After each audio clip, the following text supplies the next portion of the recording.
Welcome to the Cantankerous Catholic with Joe Sixpack, the every Catholic guy. Listen to Joe tackle the really tough moral issues, current events, and politics from a Catholic perspective. Now here's Joe Sixpack, the every Catholic guy. Hello again, Sixpack Nation. Welcome back to the Cantankerous Catholic, episode 94.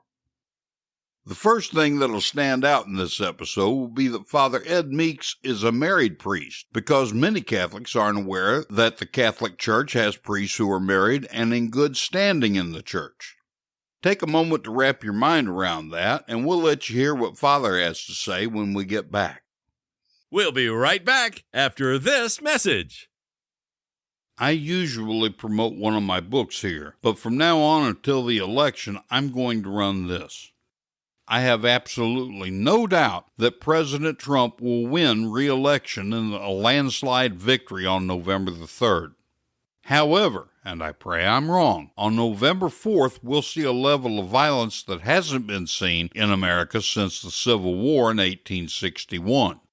Certainly we need to pray for God's mercy and protection, but we must also prepare.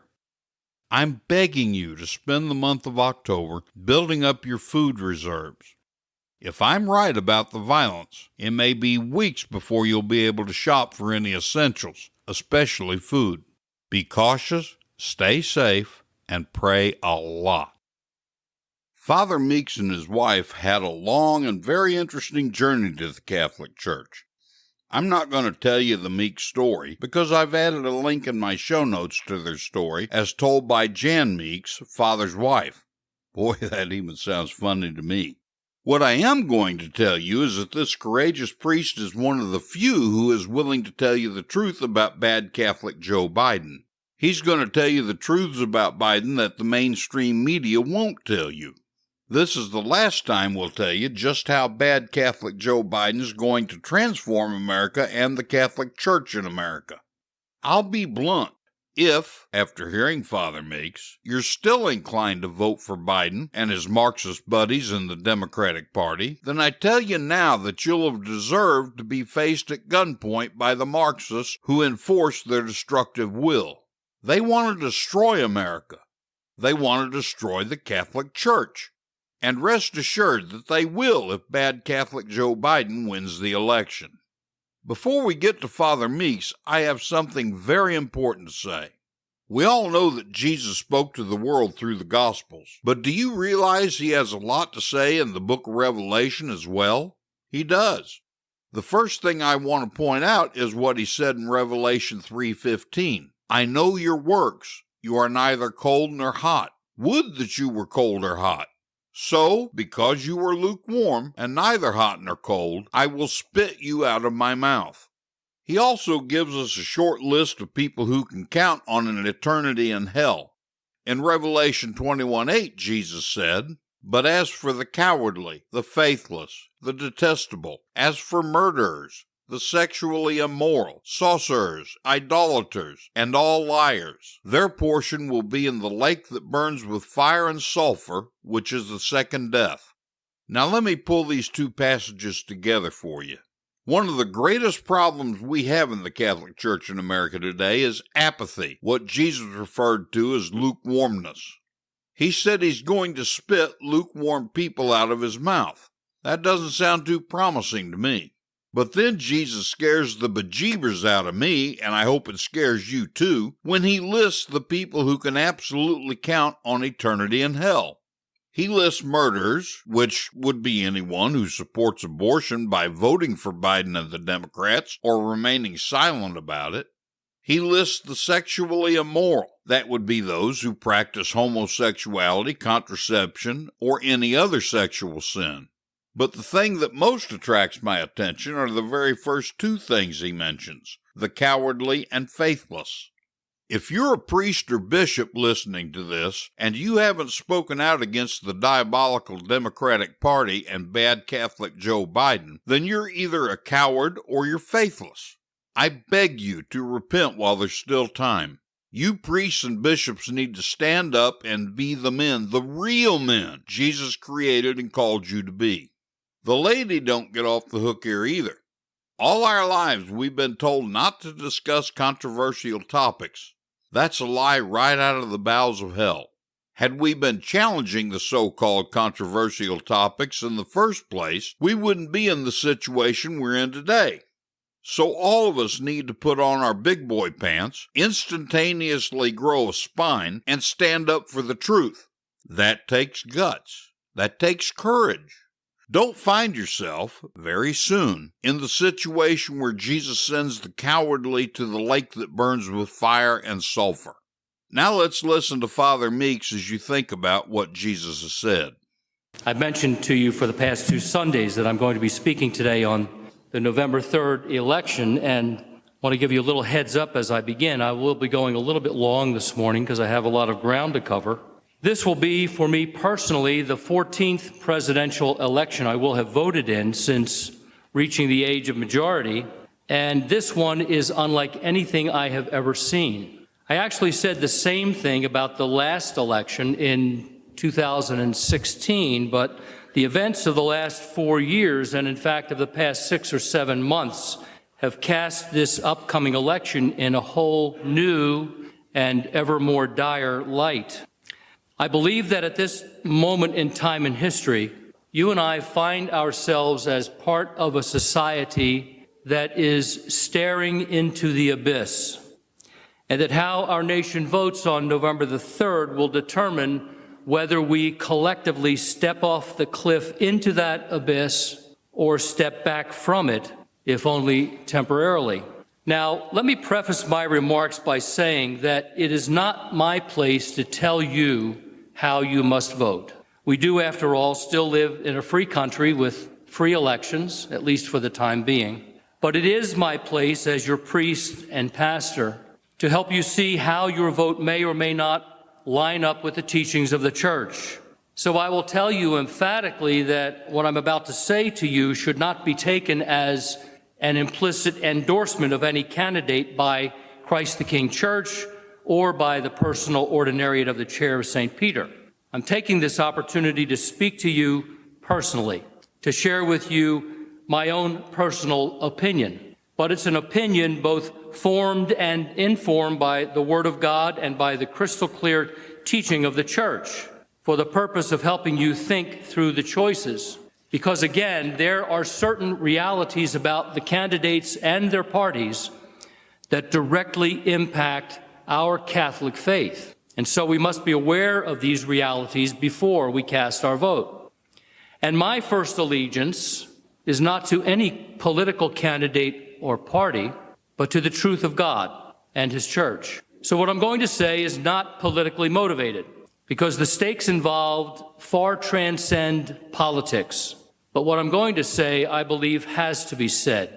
Now, let me begin by telling you that I have struggled mightily with this message, not because I'm afraid of the truth. I think you know me better than that. To the contrary, the truth is what motivates me every day of my life. I resonate completely with St. Paul, who said, "Woe is me if I do not preach the truth of the gospel." Frankly, if I were not sold out to the truth, I wouldn't even be standing in front of you today, because I would not be a Catholic priest. No, the reason for my struggle has to do with the vitriol and with the vicious animosity that are evident in our society today. Animosity that is played out tens of millions of times daily on social media, and in the violence that has overtaken so many of America's cities and was even on full display in the recent presidential debate. Brothers and sisters, we live in a nation that is sadly, tragically divided, a nation at odds with itself. Jesus' words in the gospel of this past Friday were never more true. A house divided against itself cannot stand. I grieve for what has become of America. And so the last thing I want to do is to have this message contribute to that division in our country, and least of all, to have it cause division in our parish. You and I are children of the same Heavenly Father. You and I are servants of the same Lord and Master. We are first Christians, Catholics. We are second Americans. And then somewhere down the line from there, we are Republicans or Democrats or independents or whatever. Never forget that order. And so it has almost become a cliche to declare that we have reached a tipping point in our nation, but it is also true. And it is time for faithful Catholics and other Christians to stand up courageously and forthrightly to confront the evil that has overtaken our culture and say, enough is enough. Because whether you are aware of it or not, there are powerful forces in government at every level, as well as in the mainstream media and in the Silicon Valley technocracy, that are working aggressively to silence the church through legislation, lies, intimidation, and censorship. So for us, faithful Catholics, the starting point of our choice of whom to vote for needs to be that we intentionally think with the church. Think with the church. Something that too many Catholics have failed to do for far too long, a fact that has largely contributed to the dire condition of our culture today. The church has clearly and consistently based her teaching on the sacred scriptures and on the living tradition embodied in 2,000 years of her magisterium. That teaching has led to an array of foundational principles when it comes to us as Catholics and our moral and civic responsibilities. It's not always easy to sift through the myriad of issues at play in presidential politics. So it becomes crucial then that we properly prioritize those issues, because some are clearly more important than others. We can respectfully disagree, and we can have differences of prudential judgment and opinion around issues like the economy, taxation, immigration, national defense, trade, healthcare, climate change, and so on. But don't get sidetracked by the spurious seamless garment theory espoused by many in the church that asserts that issues like immigration and the environment are of equal weight with abortion, because there is a set of issues upon which Catholics must not disagree. Pope Benedict XVI specified those issues in his 2012 Apostolic Constitution entitled Sacramentum Caritatis, in which Benedict defined what he called our non-negotiable values, a concept which he repeated countless times during his pontificate. Among the list of non-negotiable values which he identified, chief among them are the sanctity of life from conception to natural death, the sanctity of marriage as a lifelong sacramental union of a man and a woman, and the preservation of religious liberty. They are non-negotiable because they are of paramount importance in Catholic moral theology. They are the moral principles where the church draws a clear line in the sand. In all of the fog and the confusion and spin that surrounds every political season, we must, as faithful Catholics, conscientiously vote in such a way that best upholds and protects these non-negotiable values. Again, the sanctity of life, the sanctity of marriage, and religious liberty. Not that other issues are unimportant, but these three are foundational to who we are as human beings and to what kind of society we are constructing. As Pope Benedict wrote regarding these values, quote, "In the face of fundamental and inalienable ethical demands, Christians must recognize that what is at stake is the essence of the moral law, which concerns the integral good of the human person," end quote. On these and other critical issues, there is one presidential candidate who stands in very public, very obstinate opposition to church teaching, namely former Vice President Joe Biden, along with the Democratic Party.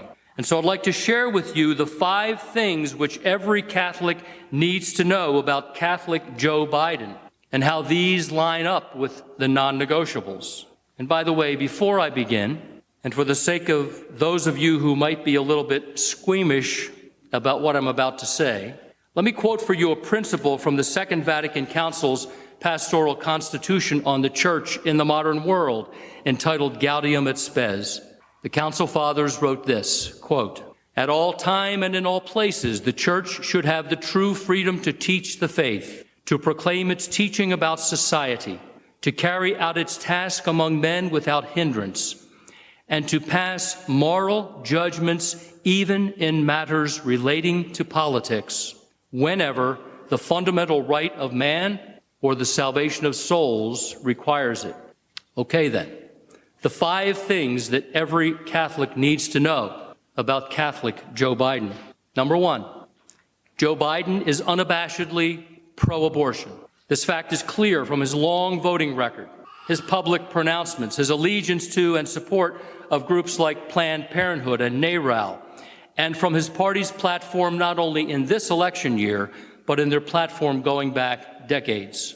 He and they support abortion for any reason or for no reason, right up to and even beyond the moment of birth. He and they opposed the effort in Congress to pass legislation requiring doctors who perform abortions to provide medical care to babies who survive the abortion, opting rather to let such babies simply die outside the womb with no care.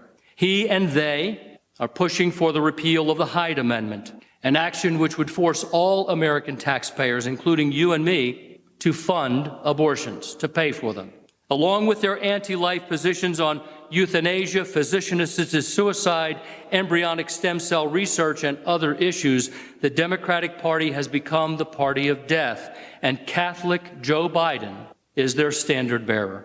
Or as he said in the first presidential debate, I am the Democratic Party. Number 2, Joe Biden opposes the church's teaching on the sanctity of marriage. While he was vice president, he publicly endorsed same-sex marriage in 2012, 3 years before the Supreme Court ruling. And in 2016, while still the vice president, he officiated over the wedding ceremony of 2 men, posting a photo of the ceremony on Twitter with the caption, quote, "Proud to marry Brian and Joe at my house. Couldn't be happier. 2 longtime White House staffers, 2 great guys," end quote. Number 3, a Biden presidency would be a danger to our already dwindling religious liberty.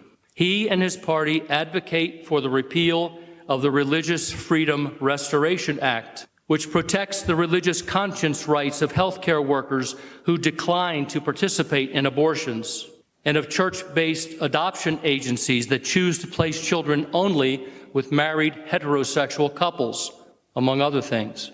Biden is also on record committing to restoring the Obamacare mandate, requiring religious ministries and orders like the Little Sisters of the Poor to provide contraceptive and abortifacient drugs to their employees, despite the fact that that is a direct violation of their faith conviction and of church teaching. And by the way, on the subject of religious liberty, Joe Biden is on the record as saying that as president, he would not hesitate to reinstitute a nationwide pandemic lockdown if the science demands it. Undoubtedly, such a lockdown would once again close our churches. Let me remind you of what it was like for us to have no public masses and no sacraments for 11 weeks this past spring. Number 4, although Joe Biden rejects the label of socialist, his presidency would undoubtedly open the door for America to very quickly become a socialist country. Evidence for this assertion is in his signing on to the self-avowed socialist Bernie Sanders agenda, his selection as a running mate of Senator Kamala Harris, identified by nonpartisan groups, as the most leftist member of the U.S. Senate, his several months-long silence on the murder and mayhem being inflicted on America's cities by Marxist socialist organizations, as well as the all too obvious and serious influence being exercised within the Democrat Party by leftist extremists. So why, you may ask, should that be an issue of concern to Catholics? One has only to consider the lessons of history and the teachings of the popes to answer the question. For more than 200 years, wherever socialism has sought to gain a foothold, in France, following the French Revolution, in the 20th century and today in Latin America, in Eastern Europe, in Asia, or wherever, the socialists have viewed the church, especially and specifically the Catholic Church, as an enemy to be destroyed, or at the very least, to be silenced and marginalized. Socialism is a soul-robbing ideology that always and inevitably leads to totalitarianism, where the government presumes to put itself in the place of God in the lives of its subservient citizens. For this reason, socialism has been clearly and vigorously condemned and denounced by an unbroken string of no less than 11 consecutive popes, from Pius IX in 1849 to Benedict XVI in 2005. Mob rule is one of the chief tactics and strategies of socialism, and in a perverse twist of irony, the same socialist mobs who like to chant "silence is violence" reaped the benefit of the several months-long silence of Joe Biden and his party as the mobs carried out their orchestrated campaign of violence in America's cities. Again, Joe Biden is probably personally not a socialist, but he and the Democrat Party can validly be called out for giving aid, comfort, and encouragement to those who are, whether they be the demonic forces unleashed in the streets of America's cities by Marxist, nihilist, anarchist revolutionaries, or those in elected office in his own party who seek to push America so far to the left as to make it unrecognizable and to establish a socioeconomic and political system that is openly hostile to the church. Number 5, Joe Biden's positions on these 4 moral issues as a very high-profile Catholic, a man who served in the U.S. Senate for more than 3 decades, then as vice president for 8 years, and now as a candidate for president, a very high-profile Catholic. His positions then serve to subvert and undermine the faith of nominal and poorly catechized Catholics, as, for example, it gives rise to the misinformed effort, known as Catholics for Biden. At least one of Biden's campaign ads picture him with Pope Francis and with a group of smiling nuns in an effort to portray himself as a devout Catholic. And by the way, when you have to tell people what a good Catholic you are, does that not make you question how good a Catholic the person really is? Ironically, it's another group of nuns, namely the Little Sisters of the Poor, who would once again be targeted by a Biden presidency for enforcement of the Obamacare mandate. Furthermore, Senator Kamala Harris, his running mate, is on record calling the Knights of Columbus, quote, an all-male extremist group. Extremist because of the Knights' clear support of church teaching on the non-negotiables that we're talking about here. And by the way, Deacon Bud, Father Rob, and I are all members of the Knights of Columbus. And yeah, we're all male. What of it? I leave it up to you to decide if we're also extremists. Also, isn't it interesting that the same leftist media, which gives high praise to Joe Biden's Catholicism, while characterizing the Catholicism of Judge Amy Coney Barrett as dangerous and extremist, the perennial failure of many of our bishops to call out Biden and other Catholic politicians who publicly defy the Church's most cherished moral teachings only serves to confuse many Catholics and many others in our society, causing them to think, oh, I guess what he holds isn't that bad. Isn't that bad? The willful destruction of 61 million babies in the womb, including, by the way, 23 million black babies, isn't that bad? I ask you, what could be worse? In its document entitled Living the Gospel of Life, the U.S. Conference of Catholic Bishops declared abortion to be the preeminent moral issue of our time. The right to life undergirds all other rights. That's why it's mentioned first in the Declaration of Independence. And it represents government's most important responsibility. So don't let anyone, be he a priest, a bishop, or a cardinal, tell you otherwise. Abortion is, I believe, spiritually speaking, both the primary cause and the primary symptom of a society in a downward death spiral. As I said, it's time for faithful Catholics to stand up and say, enough is enough. to all office holders and politicians who claim to be devout Catholics while publicly and obstinately contradicting the Church and subverting her teachings. In conclusion, we are, as a nation, as I stated earlier, I believe, staring into the abyss, stemming from our culture's wholesale rejection of God and His law, a rejection manifested most tangibly in 5 decades of legalized abortion. Archbishop Fulton J. Sheen once wrote these words almost 60 years ago, quote, "A nation always gets the kind of politicians it deserves. If a time ever comes when the religious Jews, Protestants, and Catholics ever have to suffer under a totalitarian state which would deny to them the right to worship God according to the light of their conscience, it will be because for years they thought it made no difference what kind of people represented them, and because they abandoned the spiritual in the realm of the temporal," end quote. And so the bottom line, brothers and sisters, is vote. And when you do, think with the Church, while also understanding this, that no one running for public office is ultimately the solution for what ails America. Only God is. That's not a statement of resignation to the inevitable. It is rather a statement of hope. The late Father Richard John Newhouse once wrote, "Christians have not the right to despair, for despair is a sin. And we have not reason to despair," he said, "quite simply because Christ is risen." You and I are called to be salt and light in a dark and dying world. And you and I, as faithful American Catholics, are engaged in a battle for the soul of our beloved nation. Let's take that call seriously. I'd like to conclude this homily with a quote from the Old Testament that you are no doubt familiar with. It's one of my very favorite scripture quotes and one which is most pertinent and most compelling for today.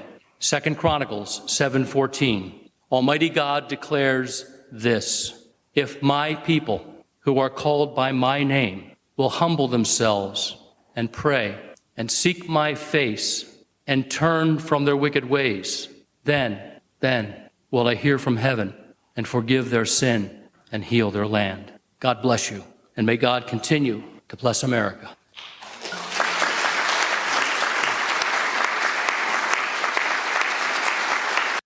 How many times have you heard a priest give such a powerful homily that the parishioners applauded him? His quotes from Venerable Archbishop Fulton Sheen and St. John Henry Cardinal Newman were perfect for telling Catholics how to save this nation and our church. I urge you to go back and listen to Father's homily again. This is our final opportunity to save the Catholic Church in America and America herself. God, please bless America again.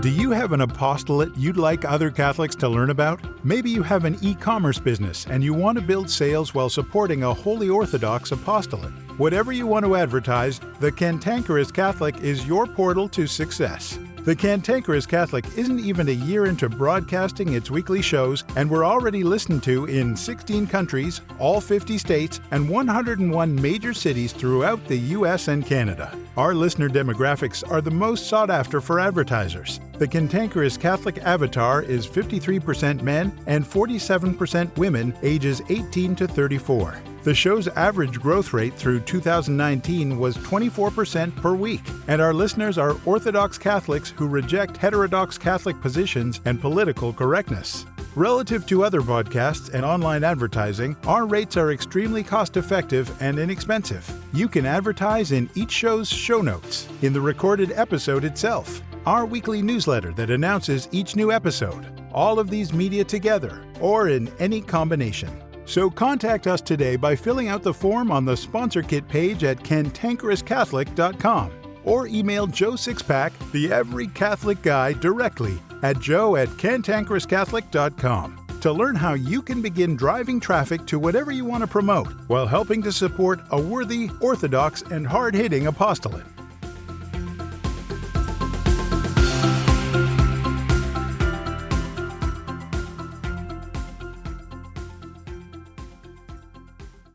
Joe Sixpack, The Every Catholic Guy wants to make sure you're informed about all the Catholic news you need to know. Here's Joe Sixpack's top 5 Catholic news picks for this episode. Catholic news pick number 5.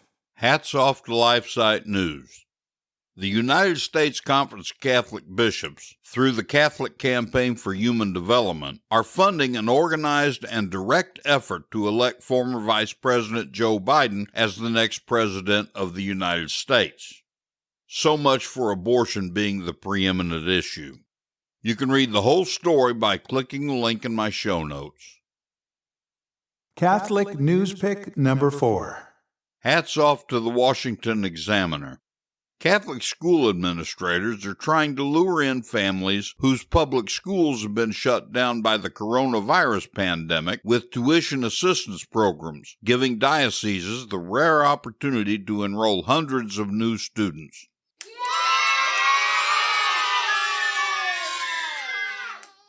You can read the whole story by clicking the link in my show notes. Catholic news pick number 3. Hats off to Catholic World Report. St. Ambrose Academy in Madison, Wisconsin, filed an emergency injunction against the Dane County Health Authority for closing Catholic schools after they spent hundreds of thousands of dollars to prepare for a safe opening of classrooms. The school said the government's order would cause irreparable harm to Catholic schools. Why, you no good, stinking, rotten rascal! You can read the whole story by clicking the link in my show notes. Catholic news pick number 2. Hats off to the Daily Wire.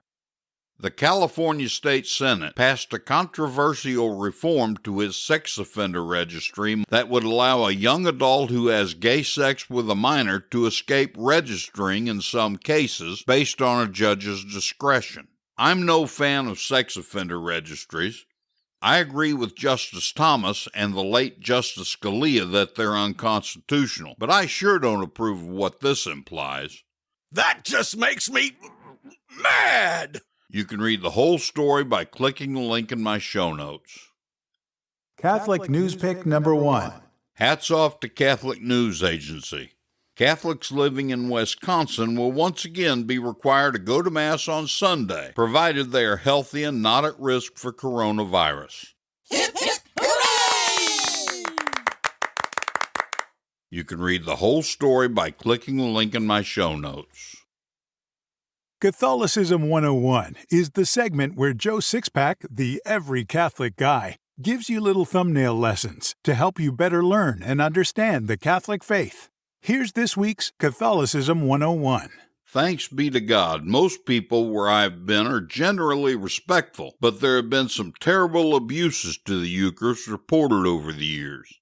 For example, it was horrifying to read about pastors finding consecrated hosts stuck beneath the pews like chewing gum, or people putting hosts in their pockets. This sort of thing comes from 2 factors. A lack of solid catechesis about the real presence of Christ in the Most Holy Eucharist, and feeling pressured to receive Jesus during communion at Mass. Surveys show that a full 70% of Mass-attending Catholics in America don't believe in the real presence of Christ in the Eucharist. Most believe it's merely a symbol and nothing more. Of course, in previous Catholicism 101s, we've seen that Jesus is really and truly present in each particle of the consecrated host and each drop of the consecrated contents of the chalice. For those of you who previously thought the Eucharist was merely a symbol, well, now you know better. But what about those who feel pressured to receive communion? Large parishes often have ushers who direct each pew to the aisle to get in line for communion. This practice puts pressure on people to get up and go to communion, and some of these folks know they can't receive because of the state of their soul. And how many good non-Catholics are there being herded to communion by ushers, people who are not at all eligible to receive? In smaller rural parishes, ushers usually aren't used. However, there is a pressure nonetheless, and it makes the recipient truly culpable. What I'm talking about is the person who receives communion because he doesn't want other people in the small parish to think poorly of him for not going to communion. If you're hearing this and fit into that category, you know from previous Catholicism 101s that if your soul is in a state of mortal sin and you still receive communion, you're committing the additional mortal sin of sacrilege. Talk to your priest in the confessional. Now let's talk about one more issue concerning communion, and it's an issue that's going to upset a few people. I'm talking about receiving communion in the hand. Let me first state emphatically that you do indeed have the right to receive communion in the hand, provided the priest giving communion allows it. However, you may view this practice much differently by the time we finish this Catholicism 101. 40 years ago, communion in the hand was absolutely forbidden. After the Second Vatican Council, there were many leaders in the church who had wrongly decided the council had given them permission to do about anything they wanted based on a false interpretation of the council's documents. So some bishops and priests across the country wrongly and disobediently instituted the practice of giving communion in the hand.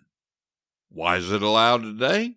Well, by the time Rome found out about this abuse of the Holy Eucharist, it was so widespread that the Pope realized if he tried to stop it, his actions could cause a mass rebellion.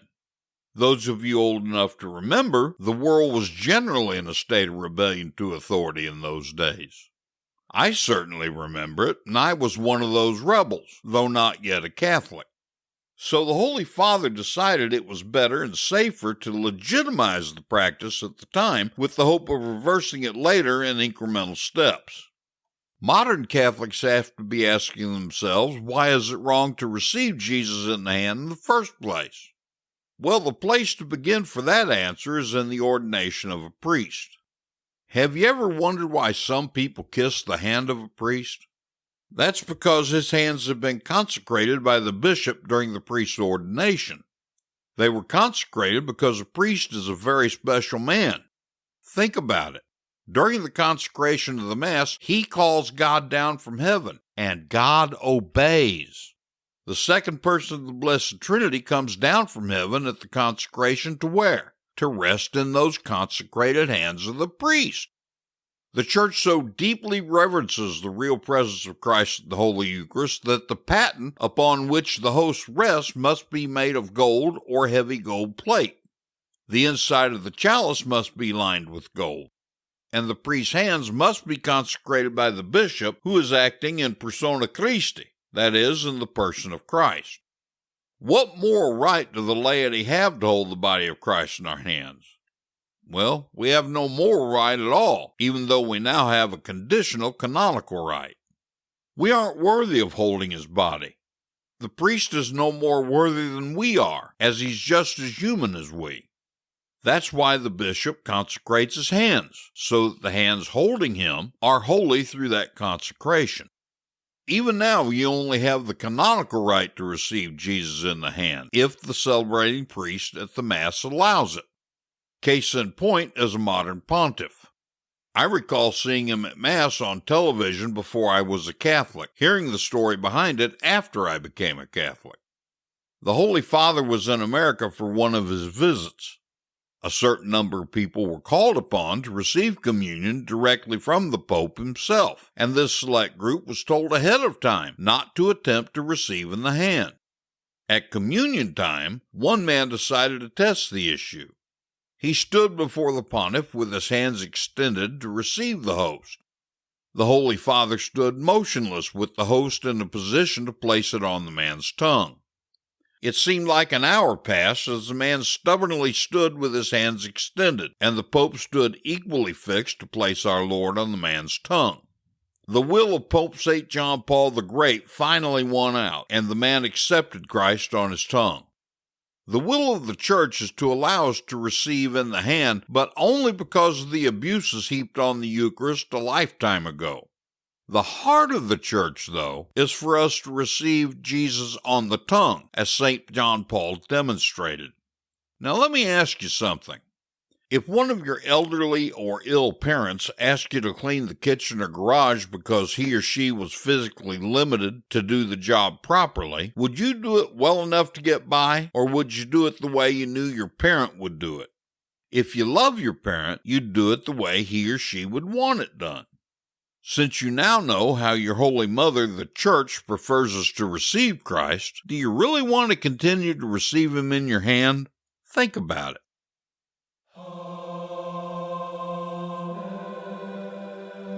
The whole reason this apostolate exists is for you, for the sake of your souls. I not only do the Cantankerous Catholic podcast, but I also offer a free email course through joe6packanswers.com and offer a free webinar series called Sharing the Catholic Faith. I do everything I can for the benefit of souls, reaching out to both practicing Catholics, lapsed Catholics, and non-Catholics. As Raymond Leo Cardinal Burke told me, you receive the faith freely, share it with others freely. So I work alone and I do everything I can afford to do without cost to you.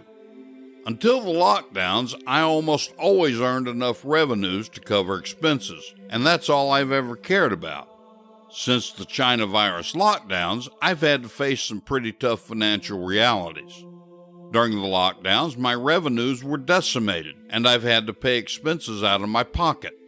Mrs. Sixpack and I live solely on our Social Security, which is very little. Paying monthly expenses out of pocket means doing without personal necessities, but we're committed to reaching souls. So it would be a great help if you'd help us meet our expenses. Therefore, I've decided that every January, April, July, and October, I'm going to ask you to help me help souls. In my show notes in the podcast player and at cantankerouscatholic.com, you'll find a link under the resources heading that reads, Help Keep Joe Sixpack, the Every Catholic Guy Apostolate, alive. Please click on that link to give to the apostolate, and please check the box to make it a recurring gift if you can. The gift page will say Catholic Media, LLC. And I thank you in advance for your generosity. Oh, and be assured that you'll be remembered in my daily hour of reparation and rosary.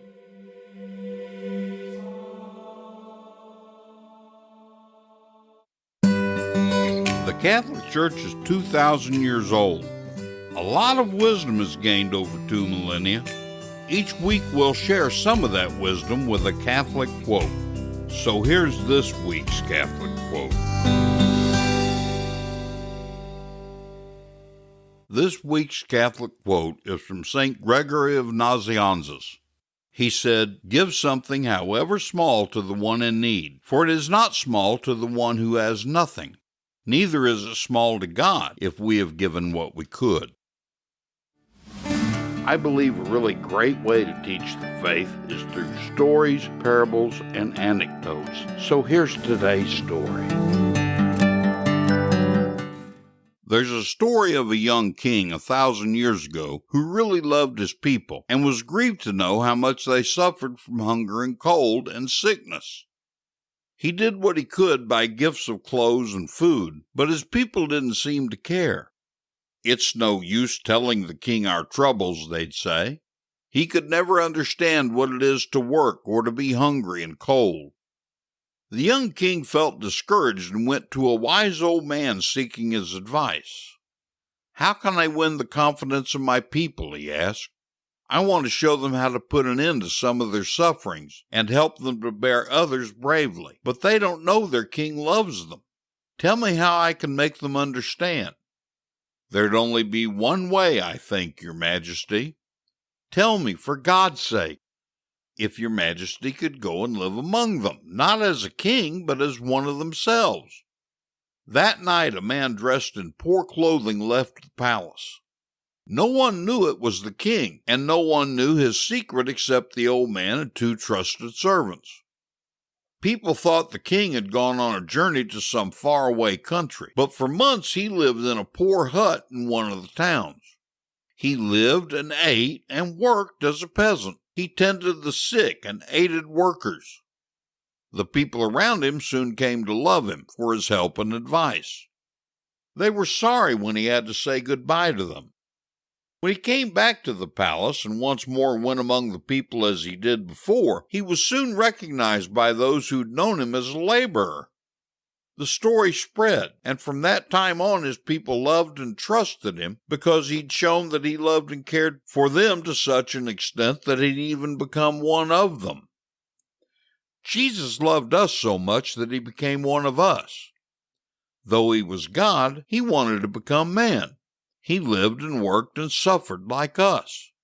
In fact, of all the world's religions, ours is the only God who came to man rather than demanding man go to the other God, proof that he's real and loves us.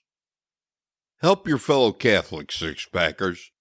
They need to be listening to the Cantankerous Catholic, and you can help them find it better if you leave a review at Apple Podcasts, Stitcher, Spotify, or Google Podcasts.